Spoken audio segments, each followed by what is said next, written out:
नमस्कार दोस्तों, स्वागत है हमारे इस चैनल जीके मेनिया हिंदी में। दोस्तों, आज के इस वीडियो में हम 50 महत्वपूर्ण जीके जीएस के प्रश्नों को देखेंगे जो आने वाले सभी एग्जाम जैसे रेलवे, एसएससी, एसआई इत्यादि एग्जामों के लिए काफ़ी ही महत्वपूर्ण रहेगा। तो चलिए दोस्तों शुरू करते हैं। और दोस्तों, अगर आपको ये वीडियो अच्छा लगे तो लाइक एंड शेयर कीजिएगा। साथ ही साथ अगर चैनल पर पहली बार विजिट कर रहे हैं तो चैनल को सब्सक्राइब करके बेल बटन जरूर दबा लीजिएगा।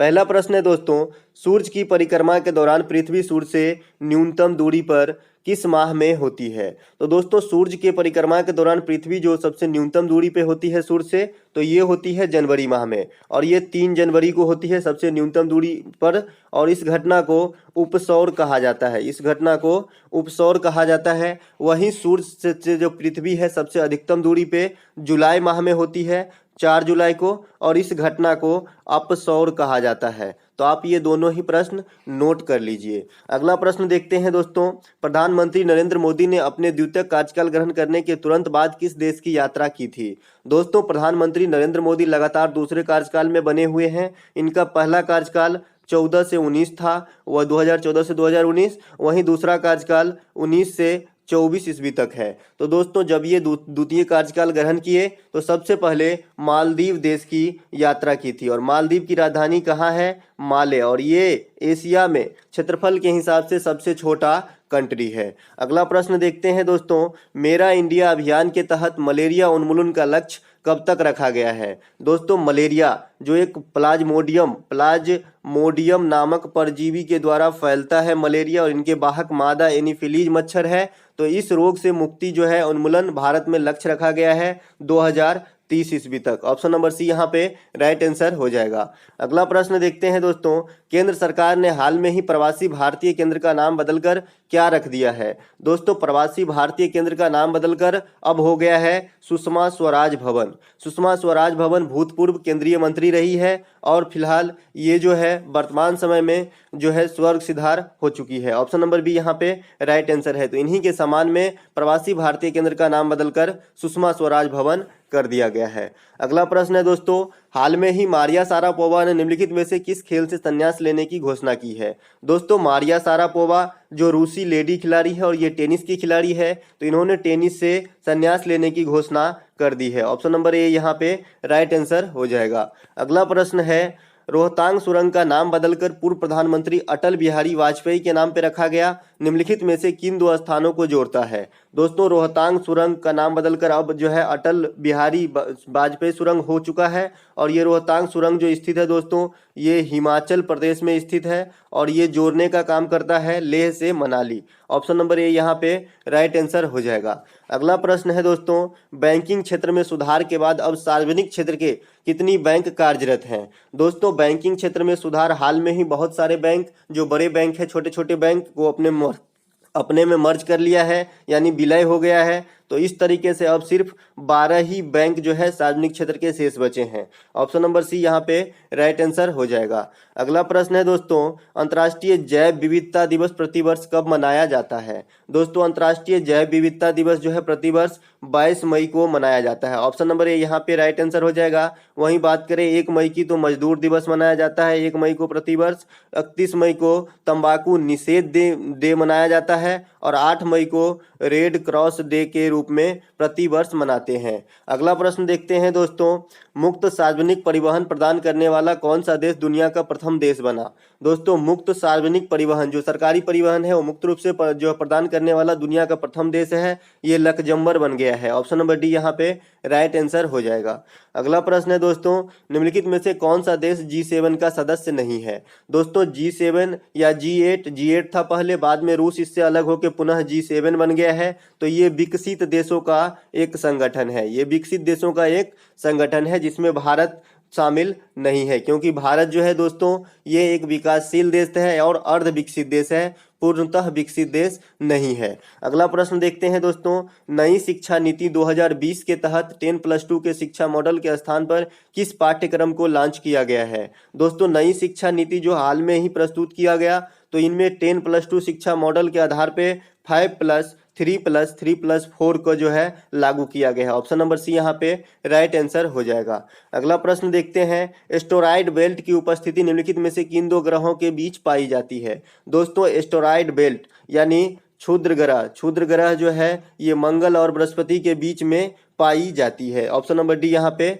राइट आंसर हो जाएगा। अगला प्रश्न है दोस्तों, कौन सा देशांतर प्रधान याम्यत्तर के साथ मिलकर ग्लोब पर सबसे बड़ी वृत्त का निर्माण करता है? दोस्तों ये है 180 डिग्री देशांतर। 180 डिग्री देशांतर को ही अंतर्राष्ट्रीय तिथि रेखा भी कहा जाता है, अंतर्राष्ट्रीय तिथि रेखा भी कहा जाता है। अगला प्रश्न है दोस्तों, भूपटल पर द्रव्यमान प्रतिशत के रूप में सबसे अधिक मात्रा पाई जाती है? दोस्तों पृथ्वी के भूपटल पर सबसे अधिक प्रतिशत जो पाई जाती है ये है ऑक्सीजन। दूसरा स्थान आता है दोस्तों, सेकेंड स्थान सिलिकॉन का। दोस्तों पृथ्वी में टोटल 3 परत होती है, क्रस्ट, मेंटल, क्रोड। तो सबसे निचले वाले भाग को जो है क्रोड कहा जाता है, ये भी एग्जाम में पूछा जाता है, जहां निफे या निकेल और फेरस की बहुलता होती है। अगला प्रश्न है दोस्तों, बिग बैंग सिद्धांत निम्नलिखित में से किस उद्भव की व्याख्या करता है? दोस्तों बिग बैंग सिद्धांत जो है ये जॉर्ज आर लमेतर के द्वारा दिया गया था, जॉर्ज आर लमेतर के द्वारा दिया गया था और ये ब्रह्मांड की व्याख्या करती है। ऑप्शन नंबर बी यहाँ पे राइट आंसर हो जाएगा। और ये ब्रह्मांड के जितने भी सिद्धांत है उनमें सबसे प्रमाणिक सिद्धांत माना गया है। अगला प्रश्न है दोस्तों, किस राज्य सरकार ने हाल में ही कोरोना महामारी की सुरक्षा हेतु आयुष कवच नामक ऐप लॉन्च किया है? दोस्तों ज्ञातव्य है कि कोरोना महामारी चला है सन 2020-19 से ही स्टार्ट हो गया था और 2020 जो रहा है पूरा कोरोना का साल रहा है। तो इससे बचने के लिए जो केंद्र स्तर पे जो ऐप है ये आरोग्य सेतु था, आरोग्य सेतु। वहीं जो राज्य सरकार जो ये आयुष कवच लागू किया है ये उत्तर प्रदेश सरकार योगी आदित्यनाथ के सरकार के द्वारा लागू किया गया। अगला प्रश्न है दोस्तों, निम्नलिखित में से कौन सा एक घास का मैदान नहीं है? दोस्तों घास का मैदान जो नहीं है ये है सिलवास। ऑप्शन नंबर ए यहाँ पे राइट आंसर हो जाएगा। जबकि एस्टेपी जो है यूरोप और एशिया के सम्मिलित घास की मैदान है, वहीं बेल्ट जो है साउथ अफ्रीका की शीतोष्ण घास की मैदान है और डॉन्स जो है ऑस्ट्रेलिया के शीतोष्ण घास की मैदान है। अगला प्रश्न है दोस्तों, किस प्रकार की मिट्टी अधिकतम पानी संजोए रखती है? दोस्तों चिकनी मिट्टी जो है सबसे अधिक पानी संजोए रखती है। काली मिट्टी को कपासी मृदा भी कहा जाता है, यानी कपासी मृदा भी कहा जाता है। इसमें कपास की खेती बहुत अच्छी होती है। अगला प्रश्न है दोस्तों, लहसुन में विशिष्ट गंध का कारण है? दोस्तों लहसुन जब अपन लहसुन को इस्तेमाल करते हैं तो इसमें गंध निकलती है, इसमें विशेष गंध का जो कारण है ये है सल्फर। ऑप्शन नंबर ए यहाँ पे राइट आंसर हो जाएगा। अगला प्रश्न है दोस्तों, निम्नलिखित में से कौन सी लाइन पूर्व में भारत और अफगानिस्तान को अलग करती थी? पूर्व में बात हो रही है दोस्तों, ध्यान दीजिएगा, भारत और अफगानिस्तान को अलग करती थी। तो ये है दोस्तों डूरंड लाइन, क्योंकि जब अविभाजित भारत, जब पाकिस्तान अलग नहीं हुआ था भारत से, तो ये भारत और जो है अफगानिस्तान के बीच में ये लाइन था। जब पाकिस्तान अलग हो गया है तो वर्तमान समय में पाकिस्तान और अफगानिस्तान के बीच में जो है ये लाइन है डूरंड लाइन। तो इस प्रश्न के लिए right answer option number B हो जाएगा। बात करें मैकमोहन रेखा की, तो मैकमोहन रेखा भारत और चीन के बीच सीमा रेखा है। वहीं रेड क्लिफ रेखा भारत, इंडिया और पाकिस्तान के बीच सीमा रेखा है। और कच्छ के रण जो है एक विवादित भूमि है भारत में, गुजरात साइड में। अगला प्रश्न देखते हैं दोस्तों, विश्व मानक समय वर्ल्ड स्टैंडर्ड टाइम है। दोस्तों विश्व मानक समय जो है ये ग्रीनविच यूके से जो है खींचा गया है सन 1884 ईस्वी से। यहीं से जो है टाइम का निर्धारण होता है। जैसे भारत का समय जो है IMT प्लस GST प्लस 5.5 है, यानी ग्रीनविच से 5.5 घंटे आगे चलती है। अगला प्रश्न है दोस्तों, कार्बोहाइड्रेट का प्रत्येक ग्राम ... किलो कैलोरी ऊर्जा देती है। दोस्तों कार्बोहाइड्रेट का प्रत्येक ग्राम जो है ऊर्जा देती है ये 4 ग्राम ऊर्जा देती है। 1 ग्राम अगर कार्बोहाइड्रेट बर्न होगा तो 4 किलो कैलोरी ऊर्जा प्राप्त होती है। वैसे 4.2 भी कहीं कहीं लिखा रहता है। वहीं सबसे अधिक ऊर्जा देने का काम जो है वसा करता है, जो लगभग 9.1 किलो कैलोरी ऊर्जा देती है प्रति ग्राम। अगला प्रश्न देखते हैं दोस्तों, एसिटिक अम्ल उत्पन्न करने वाले जीवाणु है। दोस्तों एसिटिक अम्ल उत्पन्न करने वाले जीवाणु कौन सा है? एसिटिक अम्ल का सूत्र क्या होता है? CH3COOH, ये है एसिटिक अम्ल।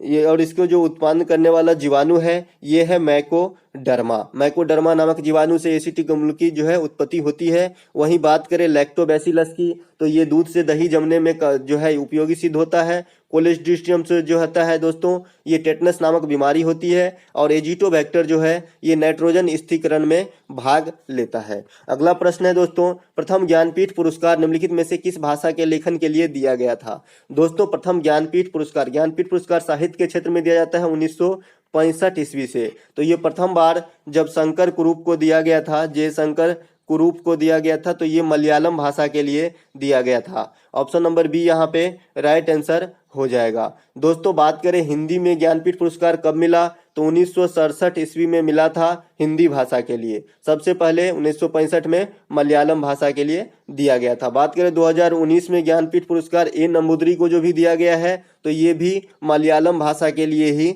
दिया गया है। अगला प्रश्न है दोस्तों, सीलबंद डिब्बों में खाद्य पदार्थों को संरक्षित करने की तकनीक को क्या कहते हैं?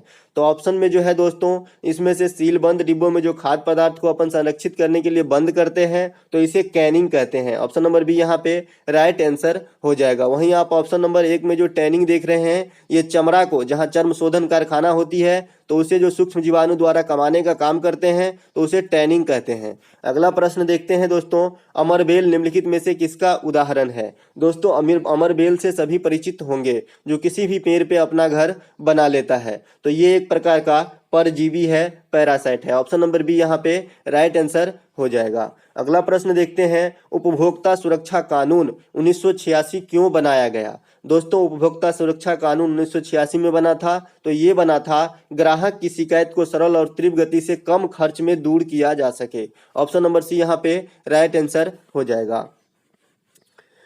प्रसिद्ध पुस्तक कागज की नाव के लेखक लेखिका कौन है? दोस्तों कागज की नाव जो हाल के ही पुस्तक है, इनके लेखिका है नासिरा शर्मा, और इसे 2019 का व्यास सम्मान भी इन्हीं पुस्तक के लेखन के लिए दिया गया है। अगला प्रश्न है दोस्तों, भारत सरकार द्वारा किसान कॉल सेंटर केसीसी की स्थापना कब हुई? दोस्तों किसान कॉल सेंटर की स्थापना सन 2004 ईस्वी में किया गया था। इसके तहत किसान अपनी कोई भी प्रॉब्लम सीधे हॉटलाइन पे बात करके सॉल्व कर सकता है। अगला प्रश्न है दोस्तों, Indian grassland and fodder research institute IGFRI कहाँ स्थित है? दोस्तों ये स्थित है झांसी में। ऑप्शन नंबर डी यहाँ पे राइट आंसर हो जाएगा। अगला प्रश्न है दोस्तों, प्रकाश संश्लेषण के द्वारा ऊर्जा का कितना प्रतिशत भाग रासायनिक ऊर्जा में परिवर्तित हो जाती है? दोस्तों प्रकाश संश्लेषण जो पौधों को उनके लिए लवक और भोजन बनाने के लिए एक विधि है, जो सूरज के प्रकाश और क्लोरोफिल के उपस्थिति में संपन्न होती है। तो इसमें जो है ऊर्जा का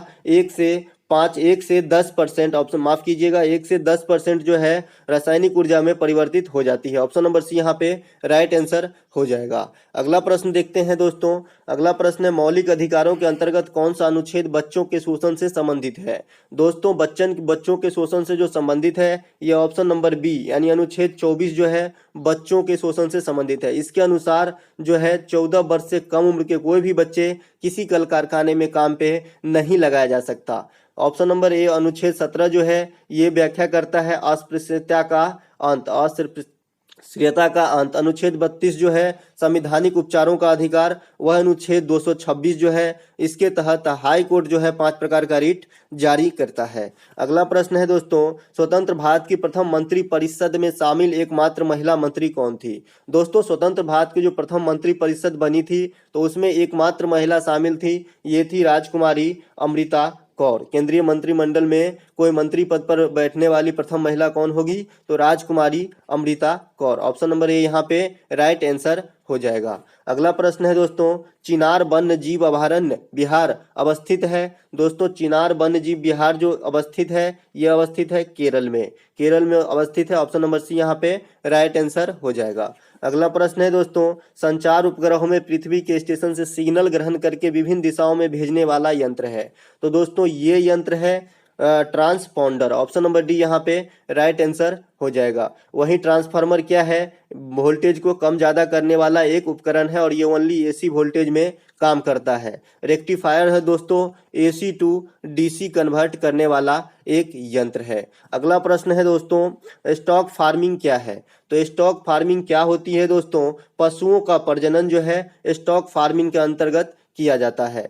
वहीं जो मिश्रित कृषि बोलते हैं तो मिश्रित कृषि होती है खेती के साथ साथ पशुपालन करना। ये भी क्वेश्चन एग्जाम में आता रहता है। अगला प्रश्न है दोस्तों, संघ लोक सेवा आयोग के सदस्य अपना त्याग पत्र किसे सौंपते हैं? तो दोस्तों यूपीएससी का सदस्य जो है अपना त्याग पत्र राष्ट्रपति को सौंपता है और यूपीएससी के सदस्य की भर्ती भी राष्ट्रपति के द्वारा ही किया जाता है। और अन्य जो ऑप्शन देख रहे हैं आप, मुख्य न्यायाधीश, प्रधानमंत्री, महान्यायवादी, ये सब का भी नियुक्ति जो है राष्ट्रपति के द्वारा ही किया जाता है। अगला प्रश्न देखते हैं दोस्तों, पारिस्थितिक अस्थायी मित्रता यह किस आंदोलन का नारा है? दोस्तों पारिस्थितिक अस्थायी मित्रता जो है ये जो है नारा चिपको आंदोलन का है। चिपको आंदोलन से संबंधित ये नारा है। चिपको आंदोलन के नायक जो है दोस्तों सुंदरलाल बहुगुणा थे। सुंदरलाल बहुगुणा थे और ये पेड़ बचाओ से संबंधित आंदोलन था। अगला प्रश्न है दोस्तों, फ्लैशिंग मीडोज स्टेडियम किस खेल से संबंधित है?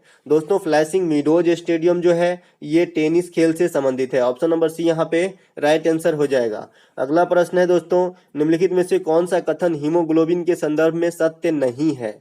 दोस्तों ऑप्शन है, यह शरीर में ऑक्सीजन पहुंचाने का काम करती है, ये तो सत्य है। इसी के कारण खून का रंग लाल होता है, ये भी सत्य है। हीमोग्लोबिन की कमी से एनीमिया होती है, ये भी सत्य है। इसमें ताम्र धातु की उपस्थिति पाई जाती है, ये गलत है और यही आपका राइट आंसर हो जाएगा, क्योंकि यहाँ जो सत्य नहीं वही पहचानना है। इसमें ताम्र नहीं, इसमें Fe होता है, लोहा होता है। अगला प्रश्न देखते हैं दोस्तों, भारतीय रिजर्व बैंक का लेखा वर्ष कौन सा है? दोस्तों भारतीय रिजर्व बैंक जो भारत का केंद्रीय बैंक है, जिनकी स्थापना 1935 ईस्वी में तथा राष्ट्रीयकरण 1949 ईस्वी में हुआ। ये सभी प्रकार का नोटों का निर्गमन करता है और ये भारत का जो है केंद्रीय बैंक है, सभी बैंकों को लोन देता है, बैंक दर निर्धारित करता है, इनके बहुत सारे काम हैं और वर्तमान में इनके गवर्नर शक्तिकांत दास हैं।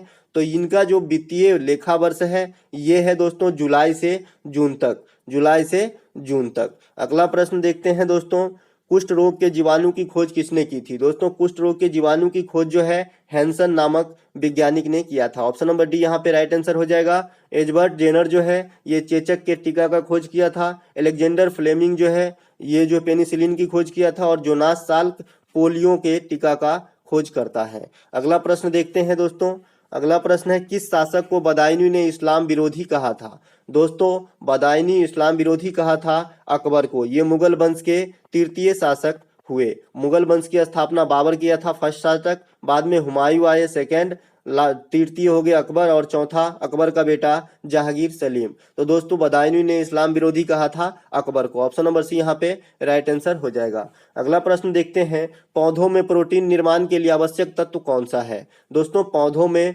प्रोटीन निर्माण के लिए आवश्यक तत्व जो है ये है नाइट्रोजन। दोस्तों वायुमंडल में सबसे अधिक नाइट्रोजन गैस की ही प्रधानता होती है, 78% नाइट्रोजन वायुमंडल में पाई जाती है। अगला प्रश्न देखते हैं दोस्तों, भूकंप के उद्गम बिंदु को क्या कहते हैं? दोस्तों भूकंप की उत्पत्ति जहां से होती है उस बिंदु को हम फोकस कहते हैं। ऑप्शन नंबर बी यहाँ पे राइट आंसर हो जाएगा। वहीं पृथ्वी पे सतह पे जहां भूकंप की अनुभव सबसे पहले होती है उसे अधिकेंद्र कहा जाता है। ये दोनों क्वेश्चन में कंफ्यूजन है, ठीक से समझिए। भूकंप की उद्गम जहां पे होती है उस बिंदु को फोकस कहते हैं और पृथ्वी के सतह पे भूकंप की जो है अनुभव सबसे पहले जहां होती है, भूकंप की तरंग सबसे पहले पृथ्वी के सतह पे जहां पहुंचती है उसे अधिकेंद्र कहा जाता है। अगला प्रश्न देखते हैं दोस्तों, माइक्रो प्रोसेसर का उपयोग कंप्यूटर के किस पीढ़ी में किया गया? दोस्तों माइक्रो प्रोसेसर का उपयोग कंप्यूटर के चतुर्थ पीढ़ी में किया गया था। दोस्तों प्रथम पीढ़ी में जो है निर्वात वैक्यूम ट्यूब का इस्तेमाल किया गया था। वहीं द्वितीय में दोस्तों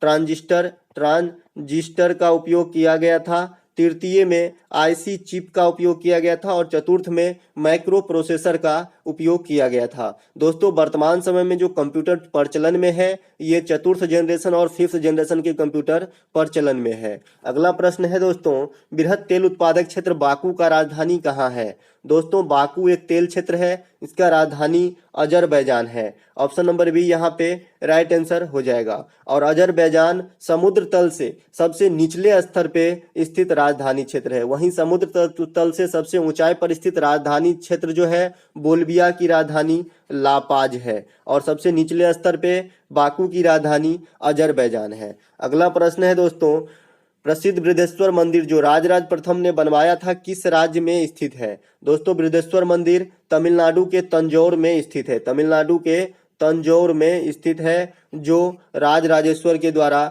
बनाया गया था। अगला प्रश्न है दोस्तों, हवा में पानी का बुलबुला किस लेंस के भांति व्यवहार करती है? दोस्तों, हवा में पानी का बुलबुला जो है अवतल लेंस के भांति व्यवहार करता है। ऑप्शन नंबर बी यहाँ पे राइट आंसर हो जाएगा। अगला प्रश्न है दोस्तों, भारतीय संविधान में किस वर्ष संपत्ति के अधिकार को मौलिक अधिकार से हटाया गया? संपत्ति के अधिकार को किस वर्ष मौलिक अधिकार से हटाया गया? दोस्तों, ये जो है ईस्वी 1978 है। 44वां संविधान संशोधन के द्वारा संपत्ति के अधिकार, जो पहले मौलिक अधिकार हुआ करता था, हटाकर कानूनी अधिकार बना दिया गया और वर्तमान समय में ये 300 के क अनुच्छेद में रखा गया है, जो एक कानूनी अधिकार है, विधिक अधिकार है। अगला प्रश्न देखते हैं और इस वीडियो का यह लास्ट प्रश्न है दोस्तों।